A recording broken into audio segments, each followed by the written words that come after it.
Hai, perkenalkan, nama saya Tresya Fadlamitan. Pada kesempatan kali ini, saya akan membawa materi tentang kimia flavor. Yuk simak video saya. Nah, yang pertama di sini adalah definisi. Jadi, flavor adalah keseluruhan kesan atau sensasi yang diterima oleh indera manusia, terutama oleh rasa dan bau pada saat makanan dan minuman dikonsumsi.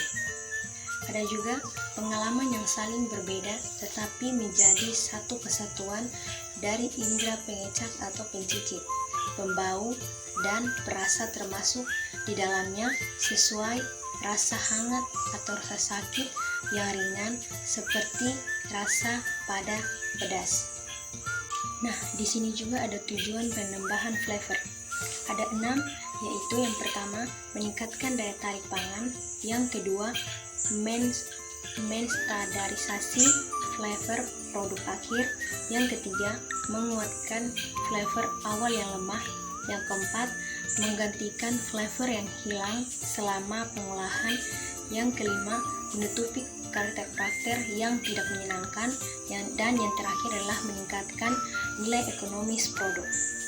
Ada juga karakteristik flavor.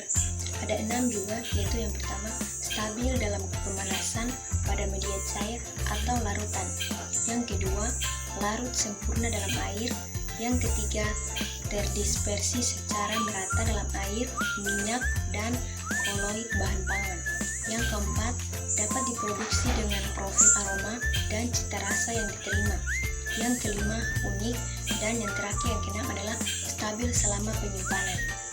Nah, di sini juga ada beda flavor, food ingredients, dan fragrance. Sini flavor adalah diaplikasikan untuk industri pangan dan rokok, sedangkan food ingredients diaplikasikan hanya untuk industri pangan, pengemulsi, penstabil, pewarna alami, enzim, food hiding, dan lain. Sedangkan fragrance diaplikasikan untuk industri non-pangan seperti sabun, minyak wangi, pasta gigi, sampo, kosmetik, deterjen, dan lain. Nah, di sini ada klasifikasi flavor berdasarkan bahan baku. Yang pertama natural, yaitu senyawa-senyawa yang diekstrak dari bahan-bahan yang terdapat di alam. Contohnya vanili dan orange oil.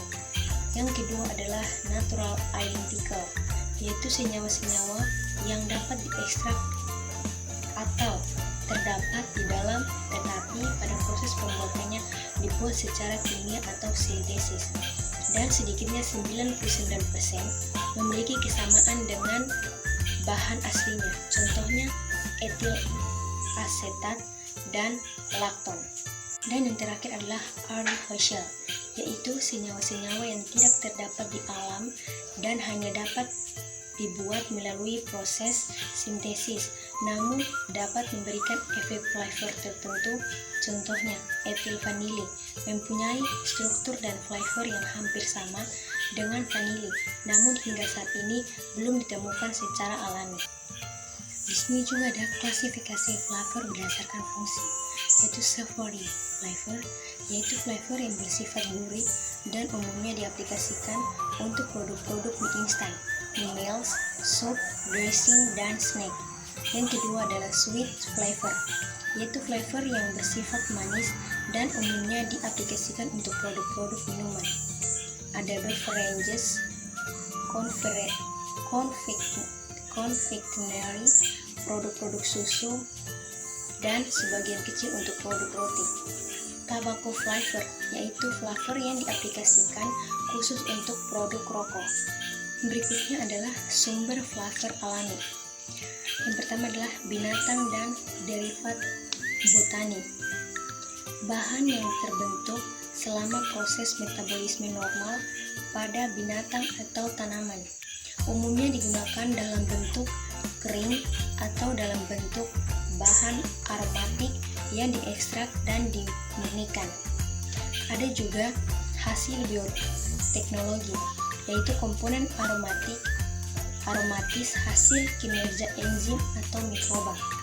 Dan yang terakhir, sistem precursor tersebut selama proses pemanasan Ingredients natural, pelarut flavor. Fungsinya yang pertama, carry, untuk membawa flavor. 2. Mempermudah proses aplikasi. 3. Membuat flavor cair. Jenis pelarut yang pertama, etanol. Dapat melarutkan komponen larut air dan lemak, tidak mempengaruhi bau dan rasa flavor. Yang kedua, propilen glikol, yaitu alternatif pengganti etanol, dapat bercampur baik dengan alkohol, air, minyak, dan komponen organik lainnya. Memiliki titik didih tinggi sehingga baik digunakan untuk melarutkan flavor produk baker, dairy, dan consistory. Yang ketiga, air suling, yaitu murah, aman bagi kesehatan, tidak dapat melarutkan semua jenis flavor. Essential oil, rose oil, eugenol, umum digunakan sebagai pelarut flavor untuk pasta dan umumnya diaplikasikan bersama dengan pengemulsi dan penstabil. Di sini ada kreasi flavor. Tujuannya mengetahui komposisi flavor yang belum diketahui. Yang kedua, membuat flavor komposisi suatu flavor. Yang ketiga, membuat tiruan flavor produk lain. Di sini ada isolasi. Tujuan isolasi memisahkan komponen flavor dari bahan lainnya. Yang kedua, pemekatan. Tujuan pemekatan yaitu memekatkan flavor sehingga mudah dianalisis. Yang ketiga, analisis, yaitu tujuannya identifikasi flavor dari indera pengecap bau dengan menggunakan alat atau gadget. Yang keempat, yaitu kreasi. Tujuannya untuk formulasi flavor. Di sini ada sifat sensasi komponen flavor. Yang pertama adalah komponen flavor. Terbagi atas dua, yaitu volatil dan non-volatil. Volatil adalah bertanggung jawab terhadap bau, sedangkan non-volatil bertanggung jawab terhadap rasa. Keduanya memiliki threshold value. Threshold value yaitu ambang bau atau rasa.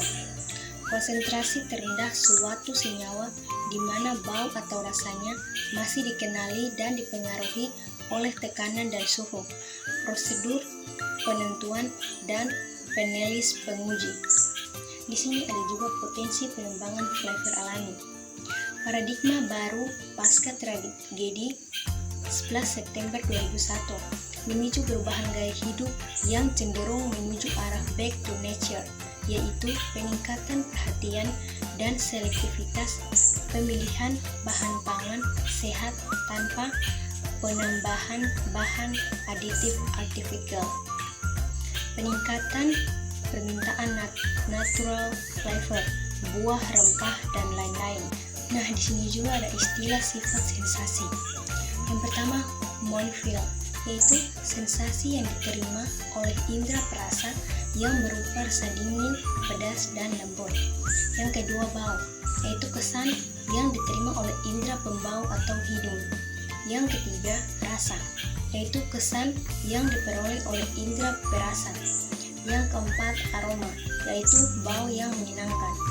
Yang kelima, of flavor, yaitu istilah untuk menyatakan bau dan atau rasa yang menyimpang dari normal yang dapat diakibatkan oleh perubahan komponen dalam makanan atau minuman selama pengolahan atau penyimpanan. Yang keenam, taint, yaitu penyimpanan bau dan rasa makanan yang berasal dari senyawa luar yang terserap ke dalam makanan. Yang ketujuh, flavor enhancer, yaitu senyawa atau bahan yang dapat memperkuat flavor suatu bahan pangan. Yang kedelapan, flavor savory, yaitu istilah yang digunakan untuk menunjukkan flavor daging-dagingan termasuk ikan dan keju. Yang terakhir yaitu flavor modifier, yaitu senyawa yang dapat memodifikasi persepsi atau penerimaan suatu rasa tertentu. Contohnya perubahan rasa asam ke manis. Nah, mungkin itu saja materi tentang kimia flavor. Simak jika itu penting bagi kalian. Sampai jumpa.